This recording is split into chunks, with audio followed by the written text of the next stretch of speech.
왕이신 나의 하나님,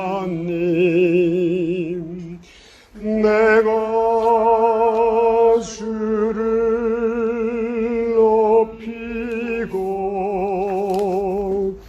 영원히 주의 이름을 아멘. 성경 중에 한 장만 가지고 가라고 했을 때 저는 이제 로마서 8장 이야기를 했죠. 그럼 성경에서 아예 떼어놓고 싶은 장을 골라보라면 저는 사사기 19장을 꼽을 겁니다. 그만큼 아픈 이야기가 집약이 되어 있고요. 한 인간이 살아가면서 어쩌면 이런 상황 속에 처하는가, 지옥이 있다면 이런 곳이 아닐까라는 생각이 들 수 있는 그런 얘기들 19장에 쫙 기록되어 있거든요. 그런데 가만히 생각해 보면은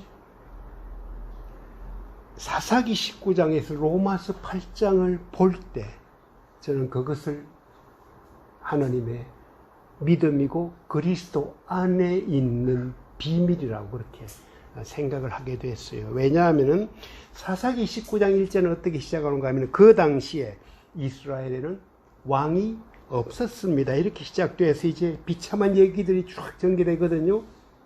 로마서 8장을 어떻게 시작합니까? 그러므로 이제 그리스도 예수 안에 있는 자에게는 결코 정죄함이 없나니 이는 그리스도 예수 안에 있는 생명의 성령의 법이 죄와 사망의 법에서 너희를 해방하였다. 이제 로마서는 그렇게 시작되거든요. 그럼 둘의 차이가 그리스도 안에 있을 때 일어나는 여러 가지 일들, 그 영적인 비밀들과 왕이 없을 때, 그리스도가 없을 때 일어날 수 있는 이야기들이 자연스럽게 이렇게 대조가 되면서 결국은 말 그대로 반면교사로 보여주는 로마서 8장이 아닐까, 제가 그런 생각을 했습니다. 오늘 이제 사사기 마무리를 합니다. 사사기의 엔딩이에요. 우리가 사사기 서론 했었고, 그 다음에 뭐죠? 기드온 했었고, 입다 했었고, 삼손 했었고, 이제 오늘 17장부터 21장까지 나타난 마지막 스토리를 좀 나누고자 합니다. 온니엘부터 삼손까지 12명의 사사에 대한 이야기가 끝난 후에 이제는 뭐죠? 사사가 아닌 일반인의 삶을 통해서 그 당시의 종교적, 사회적 타락상을 보여주고 결론을 냅니다. 사사기의 결론. 사사기 17장 6절. 그때에는 이스라엘에 왕이 없으므로 사람마다 자기 소견에 옳은 대로 행하였더라. 사사기 21장 25절 같은 얘기입니다. 그때에 이스라엘에 왕이 없으므로 사람이 각기 자기의 소견에 옳은 대로 행하였더라. 그러면 17장하고 21장에 마치 사사기의 전체를 설명하는 듯한 결론 같은 말을 던졌단 말이죠. 이스라엘에 왕이 없었다. 그래서 각자가 자기 소견대로 행했다. 소위 인본주의죠. 하나님이 중심이 아닌 인간 자신이 중심이 되는 인본주의, 주관주의, 그냥 자기 생각이 옳은 대로 하는, 이것이 지배하는 시대였죠. 그럼 지금은 어떠냐? 지금 시대와 똑같아요, 거의. 그죠? 지금 시대가 이런 시대란 얘기예요, 사실은. 사사시대, 그 멀리 있을 때 그 나쁜 놈들 살았었지, 뭐 이런 얘기가 아니고, 지금 얘기를 그대로 보여줄 수 있는, 그래서 이 말씀 속에서 우리가 뭔가 우리 자신을 돌아보고, 앞으로의 어떤 방향, 다시 본질로 돌아오는 것들을 생각하게 하는 그런 메시지라고 생각합니다. 그런데 여기서 이야기하는 왕은 뭐죠? 세상적인 왕이 아니라 진정한 왕인 하나님을 가리킨다는 것. 그것이 성경 이야기하고자 하는 얘기입니다. 하나님의 부존재, 하나님이 존재하지 않는다. 왕이 없다는 얘기가 하나님이 없다는 얘기가 아니고 하나님은 존재하는데 왕으로 모시지 않는 배척의 의미로. 그래서 참 우리 이 시대에 많은 어떤 기독인들이 이런 쪽에 있는 것은 아닐까 그 생각을 하게 되죠. 자, 그럼 결론이 아까 얘기한 대로 17장, 21장 그러는데요. 그 두 가지 배경이 있어요. 왜 이런 말을 하느냐. 물론 성경 사사기 전체가 그런 얘기를 이렇게 쫙 하고 싶은 그런 하나님의 어떤 메시지들이 쫙 들어있는데 특히 17장, 19장에 이게 굉장히 중요한 그 배경이 되는 스토리를 담고 있죠. 17장은 뭔가 하면은 미가라는 사람이에요. 미가. 어디에 살고 있어요? 에브라임의 산간지대. 에브라임의 산간지대.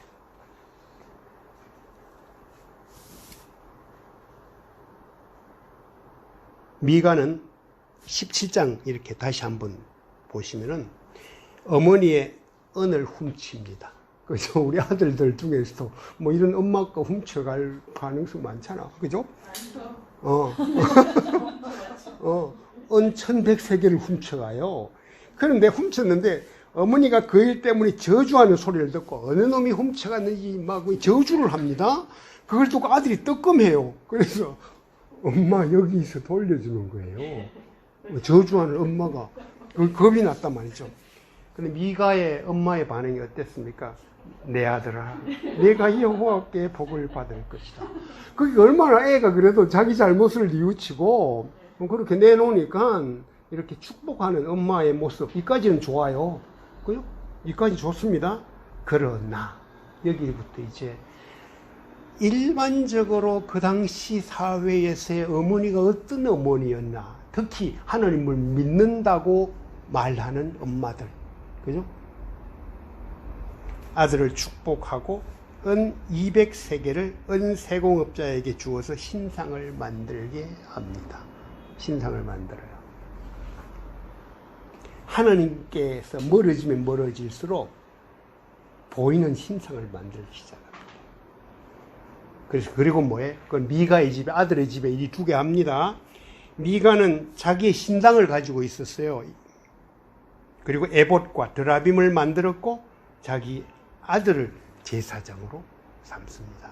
완전히 뭐 이렇게 자기가 그냥 신당 만들어 놓고 혼자서 아들 제사장 세워가지고 에봇과 드라빔 만들어가지고 또 신상 세워놓고 뭐를 하죠?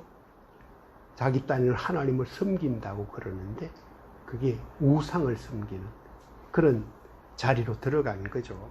하나님을 안 보이면 그렇게 되는 겁니다. 유다 베들레헴 출신의 젊은 레위 사람이 있었어요.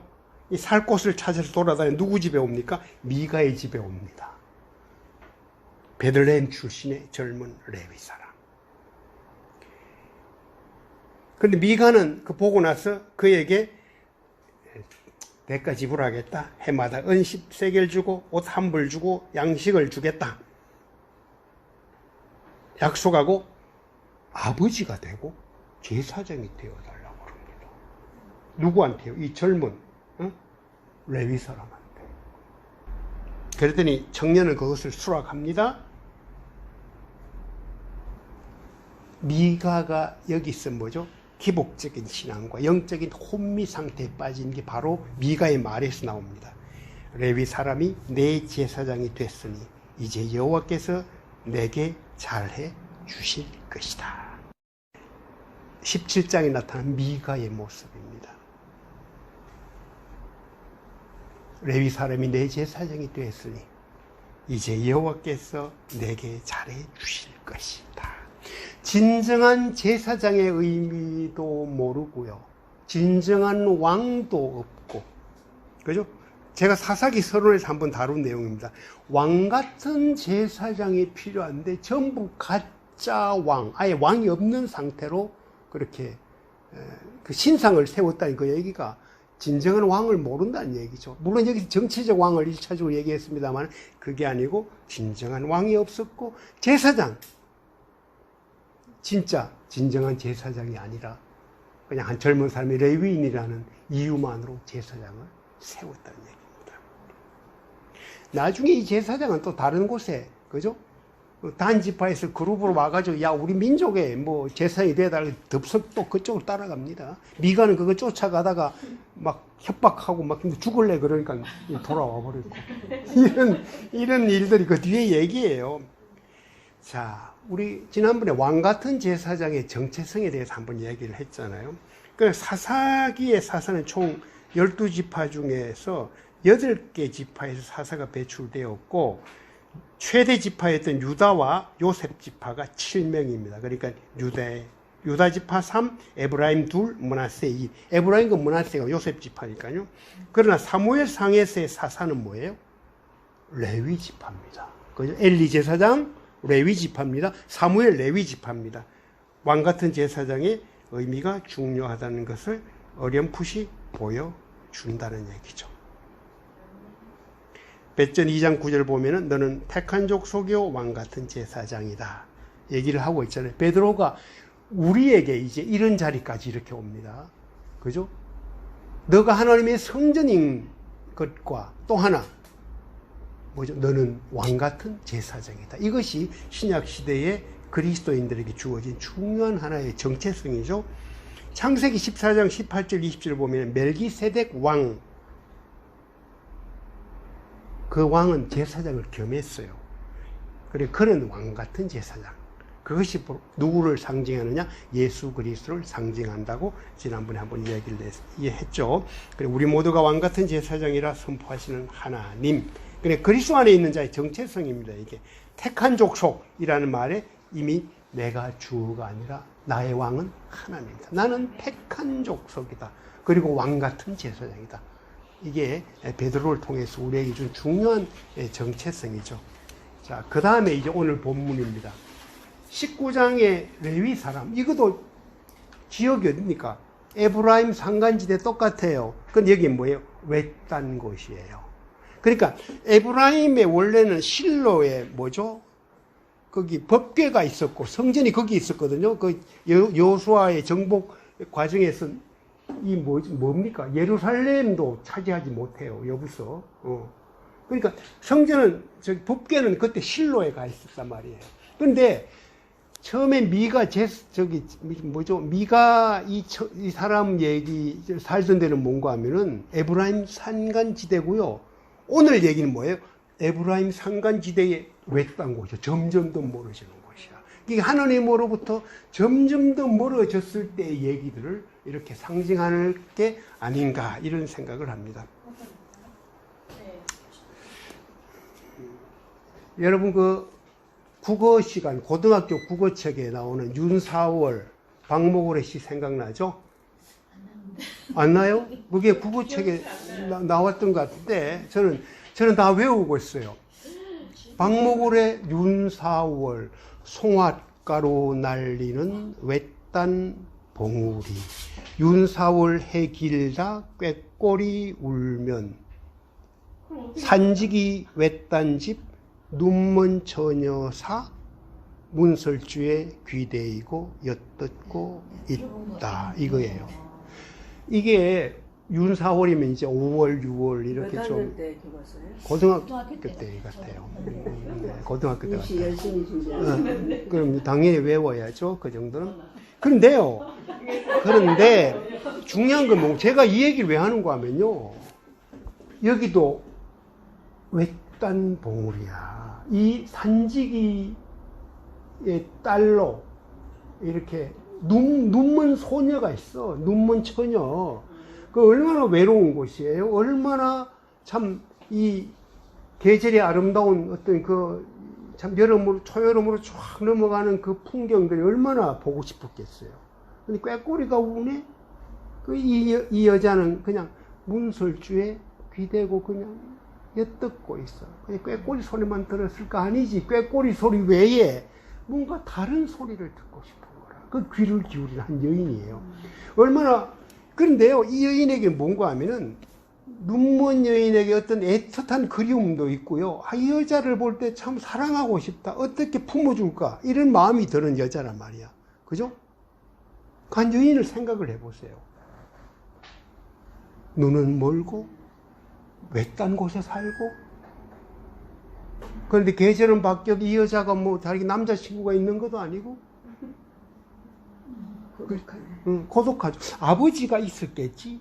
아버지가 간혹 뭐 밥 먹으라 이런 얘기, 엄마도 있었겠죠. 잘 모르겠어요. 근데 소울의 시, 박모글의 시에 등장하는 것은 한 여인이란 말이야. 그러면 오늘 본문도요, 제가 여인 중심으로 풀려고 그래요.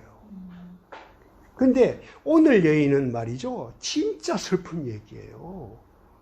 이 산지기 같은 에브라임 산간지대 이 말 그대로 외딴 곳에서 넉 달 동안 살다가 도망가 버렸거든. 사실은. 그죠? 베들레헴이 고향이야, 이 여자는. 근데 이 에브라임 산간지대 외딴 곳에 사는 레위 사람의 첩으로 갑니다. 첩이요? 첩. 근데 그 말은 뭐죠? 아내로 깊이 뭐랄까 참 제대로 대접을 받는다기보다는 이 레위 남자가 그냥 뭔가 이 여자가 뭐 예쁘고 좋은지는 모르겠는데 데리고 간 거란 말이야. 그죠? 근데 오늘 성경 본문 보면 나쁜 일을 하고 도망갔다 얘기야. 나쁜 일이 뭘까? 개역 개정은 그냥 행음으로 되어 있어요. 다른 어떤 그 남자와의 어떤 그게 있든 어떤 일이든 그냥 도망가요. 자기 집으로 갑니다. 베들레헴으로 가요. 이 4개월 이제 윤사월과 비슷해. 사다는 숫자 4개월이야. 근데 이 여자의 운명이 얼마나 기구한가 하면요, 4개월 딱 되니까 데리러 오니 차라리 안 데려왔으면 더 좋았지. 호세아처럼 데려와서 진짜 사랑해주면 참 좋지. 그럼에도 불구하고. 근데 여기서 사실은 그런 어떤 뭐랄까, 이 남편의 몸짓 속에서 뭐가 느껴지는가 하면, 그래도 이 여자를 사랑해서 데려가고자 하는 어떤 일말의 호세아서에 담긴 아버지의 어떤 사랑 같은 게 조금은 엿보여요. 조금은. 그냥 이 성경을 읽다 보면 그런 것을 조금씩 이렇게 뭐랄까, 그림으로 묘사해주는 그림자처럼 이렇게 섞여 있는 게 보여요. 데리러 옵니다. 와서 이제 사위가 온 거를 알고 장인이 참 반갑게 맞아. 와서는 금방 데리고 이제 참 제가 가겠습니다. 데리고 가겠습니다. 제가 잘 사랑하며 살겠습니다. 이런 말을 이제 사위가 하고 떠나려고 했겠죠? 하는데 계속 붙잡아. 그냥 맛있는 거 대접하고 붙잡아. 3일, 4일, 5일 이렇게 가. 제가 이 의미를 참 가만히 생각을 해보면요, 금방 이렇게 좋은 말씀들 나누셨어요. 시대 되면 그냥 빨리 왔으면 자기 목적을 위해서 가지. 근데 왜 그렇게 5시까지 있다가, 그것도 아침 일찍부터 갔으면 괜찮을 텐데 오후 늦게 이렇게 출발해가지고 그 다음 일이 굉장히 비극적이 벌어지거든요. 다른 말로 하면은, 저는 계속 이 딸의 아버지 입장에서, 장인의 입장에서 이렇게 가만히 들어가 보면요, 자기 딸 붙잡고 싶은 거라. 붙잡고 싶은 거라. 근데 끝까지 붙잡았으면 딸이 안 죽었어요. 딸이 죽잖아요, 가서. 자꾸 뭔가 이렇게 딸 보내봤자, 그죠? 딸 시집 보낸 아버지가 뭐 그렇게 해피하지가 않지. 하루라도 붙잡고 싶지. 저는 여기에서 뭔가 하면 아버지의 마음들이 조금씩 또 느껴져요. 이게 이제 남자 입장에서 볼 때는 처음부터 자기가 정신 바짝 차리고 일찍 이렇게 해서 갔으면 됐을 텐데. 근데 마지막 날도 사실은 뭐예요? 말려요. 5째 말리는데, 말리다가 그러면은 일단은 뭐죠? 기운을 차릴 수 있도록 오후까지 기다리게, 이렇게 마지막에는 이제 아침에 가겠다고 했을 거 아니야. 그럼 오후에 가라고 조금 시간을 반나절 딱 벌어. 반나절 딱 되니까 뭐 장인이 또 뭐야? 내일 가라 그래. 자꾸 붙잡아요.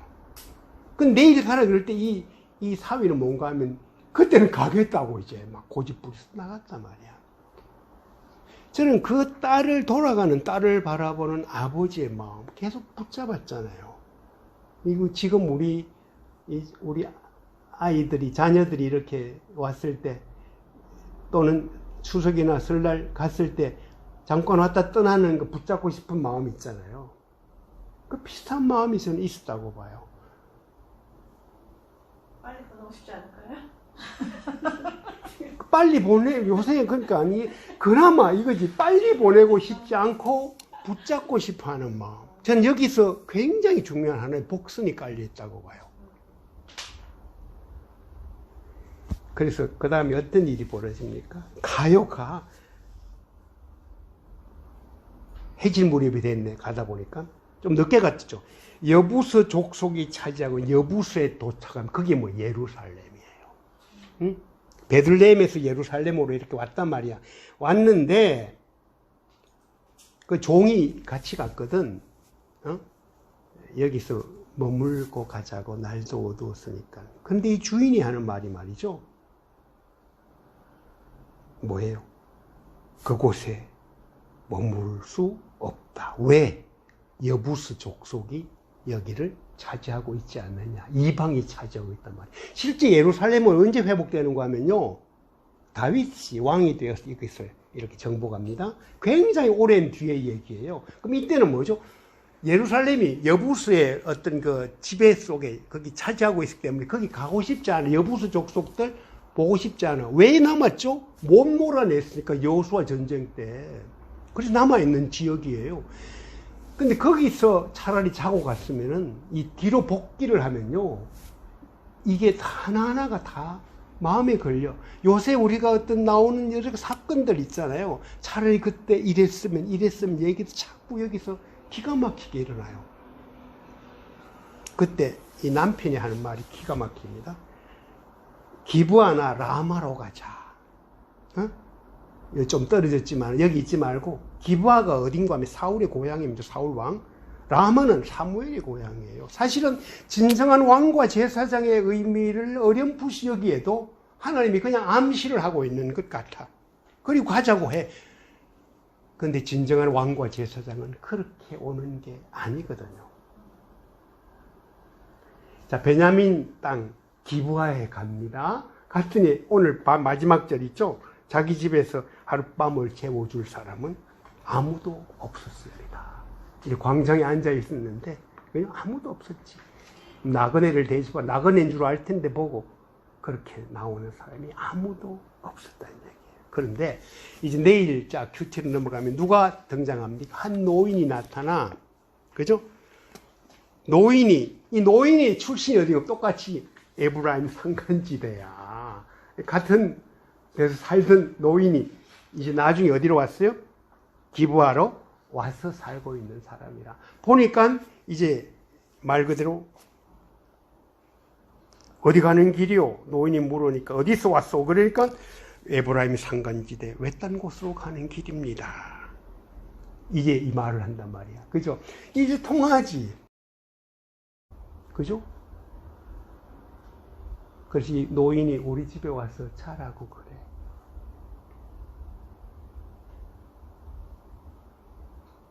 그리고 이 남편 된 사람은 뭔가 하면 우리 먹을 것도 다 있다고, 가져왔다고. 많이 챙겨줬겠지. 그 아버지가, 그죠? 장인이 다 먹을 것, 그거 안 줘도 된다고. 그랬더니 20절에 노인이 편안하기를 바라오. 그러나 당신이 필요한 것은 내가 책임지겠어. 자기가 대접하겠다는 얘기요. 그저 광장에서 하룻밤 머무는 일만은 하지 마시오. 얼마나 좋은 혼이에요. 그래? 그런데요, 세상은 이런 속에서 누가 지배를 하기 시작하는가 하면은 이 사사시대에 악이 더 강하게 지배를 합니다. 여기서 잘 끝났으면 좋은데 그 집에서 이렇게 씻고 나서 발 씻고 먹고 마시고 얼마나 편안했겠어. 그죠? 여행 끝에. 근데 불량배들이 찾아옵니다. 문을 두드립니다. 22절. 당신 집에 온 사람을 데리고 나오시오. 우리가 그와 관계할 것이오. 와. 소돔성에서 롯의 집이 생각이 나더라. 소돔에서도 마찬가지예요. 천사, 그때 천사가 와서 천사한테 맞짱 떠. 그죠?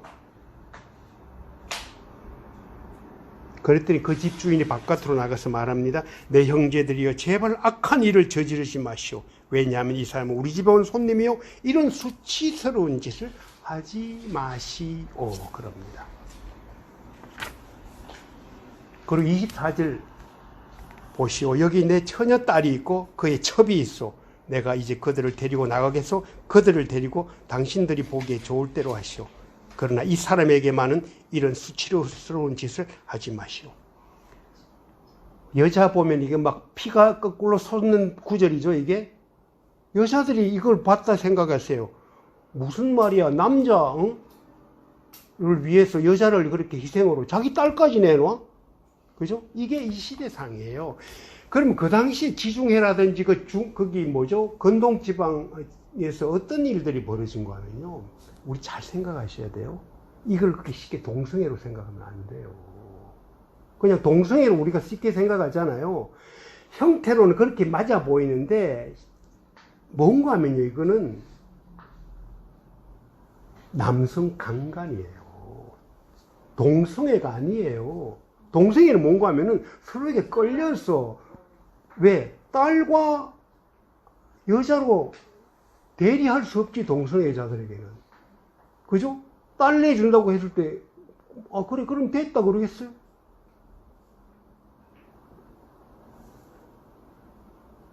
(25절에) 그 불량배들은 그 말 무시합니다. 노인이 참 와서 그렇게 정중하게 하는 얘기를. 그랬더니 이 레위 사람이 뭔가 아예 뭐죠? 실물을 그냥 내주듯이 딸을, 자기 아내를 내보내버려요. 마음대로 하라고. 와, 진짜. 요새 우리 탈레반 아프간 뭐죠? 여자에 대한 인권이 어느 정도인지, 그죠? 마찬가지예요, 이 당시가. 여자 인권이랑 전혀 없는 상태예요, 이때가. 그죠? 그래서 기독교, 우리가 예수님의 가장 큰 사랑은 뭔가 하면요. 차별이 없는 해방이에요. 그래서 죄인들의 친구가 된 거고, 그거를 우리가 생각하지 않으면 여성 해방, 예수님이 하신 가장 큰 일이 여성 해방이에요, 사실은. 여자의 친구가 돼주잖아요, 직접. 그죠? 왜 그랬겠어요? 그게 하나님의 사랑이라는 얘기예요. 자, 여기서 잠깐 조금 이야기하면 뭔가 하면요. 베냐민 땅 기브아에 호의를 베푼 노인, 그 집에서 이제 고통의 하룻밤을 보냅니다. 이 여자는. 이게 가부장제 사회라는 걸 보여주는 거예요. 왜? 남성 중심의 사회예요. 여자의 인권은 뭐죠? 그냥 아까 지난번 얘기했죠. 카운트에도 들지 않았다는 것. 그게 실제예요, 사실은. 그런데 지난번에 여자 사서 더 보라가 나왔다. 이건 기적이에요. 그럼 그때부터 하나님은 조금씩 뭔가 보여준 게 있단 말이에요. 이걸 캐치하면, 와, 하나님의 생각은 우리가 생각하고 있는 거 다르구나. 이걸 빨리 알아야 되는데, 이미 조금씩 보여주고 있는 거죠. 지금 현대적 의미의 동성애가 아니고 뭔가 하면요. 남성 강간. 무슨 말인가 하면은, 이게 있죠. 남자가 남자를 그런 식으로 모욕을 줄 때, 이미 그 남자는 뭐예요? 여성이 된다. 지위가 여성으로 떨어진다는 얘기예요. 그럼 이 베냐민의 이 불량배들이, 그죠? 뭘 했어? 레위 사람 왔으니까, 레위 사람에게 대해서 수치를 당해함으로 자기가 우위에 있다는 걸 보여주는 거예요. 이 민족 간에 있죠? 그게 이미 나타나기 시작한 거예요. 형제가 전혀 없고, 그죠? 이미 이때 그게 그래서 무서운 거예요, 이게 사실은. 불량배는 원래 그래 하려 했어요. 왜? 남자 레위 사람 끌어내가지고 강간해버린다는 얘기예요. 그러면 뭐죠? 그거를 좋게. 왜? 나는 이 레위인보다 우월하다. 그거 딱 보여주고 싶은 거예요. 그게 이 사회에서, 이 시대상이에요. 그럼 이거는 그냥 뭐 동성애라는 표현에서 완전히 벗어난 건 아니지만, 그렇다고 그런 의미의 동성애는 아니라는 얘기. 어떤 의미? 더 잔인하게 짓밟고 지배하고자 하는. 그래서 남성을 강간하는 순간 남자는 뭐예요? 지위가 여성으로 떨어진다. 그 당시 여성이 뭐예요? 바닥이지. 그런 면에서 이쪽 에브라임 산간지대 외딴 곳에 이 여자는 윤사월에 나오는 박목월 시인의 그 산지기 외딴 집에 사는 여인보다 100배, 1000배 불행해요.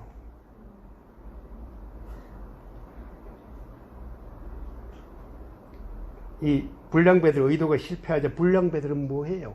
이 남편이 내준 여자를 뭐해요? 밤새워서 윤관을 합니다. 그리고 죽어요. 아침에 이 남편은 말이죠. 불량배들이 내어주고 나서 죽음으로 몰아가 잠만 쿨쿨 자. 아침에 일어나서 나가보니까 가자고 그러니까 니를 가자 그래. 아이고 뻔뻔하다. 나는 이거 보면요. 남자로서 수치를 느껴요. 이 사회적인 어떤 지위를 그렇게 주었다 하더라도 그건 인간이 아니지. 다른 말로 하면요. 이 지금 아프간에 이런 데 탈레반들의 세계에서 뭐죠? 남자가 아닌 여자는 뭐 사람이 아니에요. 다른 어떤 동물 중에 하나야. 똑같은 지위예요. 그러니까 그런 일이 벌어지죠. 이렇게도 똑같은 일이 벌어졌다. 가자 이제. 근데 죽었네.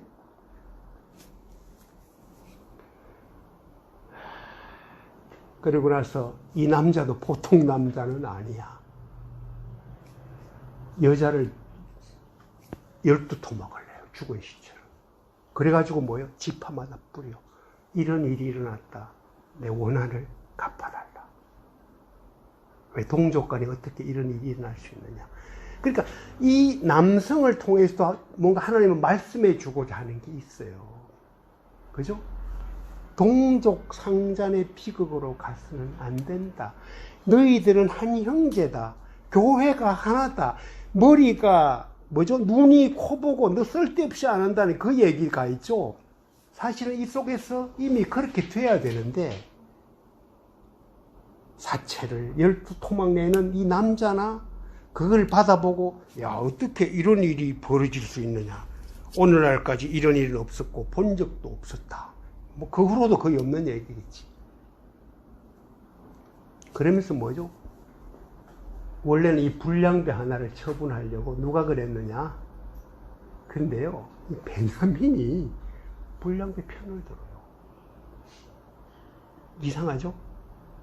아, 그러면 정상적인 같으면 어떻게 말이야 그럴 수 있냐 말이지. 같이 흥분해가지고 그 남자 여자를 그렇게 죽게 한 불량배들 다 죽여버려야 될 텐데 편을 들어서 전쟁이 일어나요.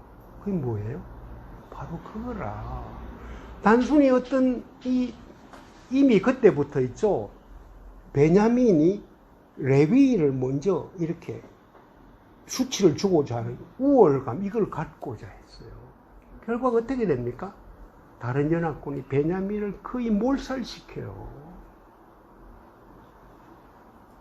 전쟁기를 다 몰살시켜요. 그러고 나니까 이제 사람이 없네. 이제 대도 못 이어갔겠네. 이런저런 방편을 해가지고 겨우 명맥을 유지합니다. 나중에 사울이 왕이 되죠. 이게 또 아이러니야. 베냐민 지파야. 그때 한 말이 있어요. 지파 중에 제일 작은 지파라. 그럴 수밖에 없지. 이미 숫자도 막 줄어들었고 그런 어떤 민족에게 못 쓸 짓도 했던 그런 상황이고.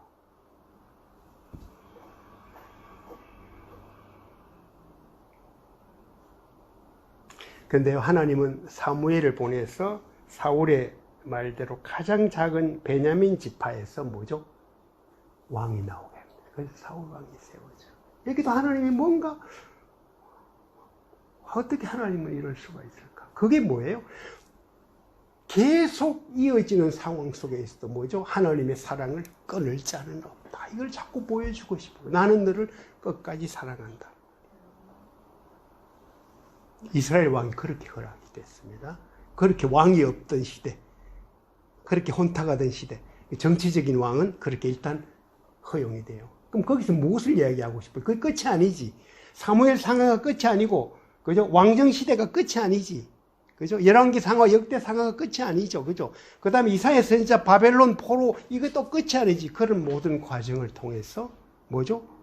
예수 그리스도를 통해서 진짜 하나님이 우리를 어떻게 사랑하느냐. 그래서 하나님이 세상을 이처럼 사랑하죠. 그 얘기가 나올 수밖에 없는 상황이에요.